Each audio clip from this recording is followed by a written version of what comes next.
امام اوزاعي رحمه الله وایي زه ورځ په لاره باندې روان وم کنه چېرته روان وم په لار روان یم یو یهودی را سره ملګری سو د یهودي چونګښه راواخیستله پېژنئ چونګښه بقا دی یې راواخیستله سحر یې پې وکړه څوک ترې جوړ سو خنزیر چې ترې جوړ سو د چې همداسې روان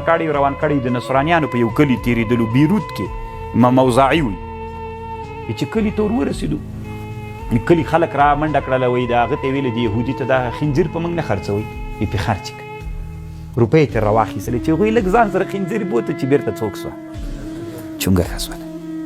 هغوی را منډه کړله موږ پسې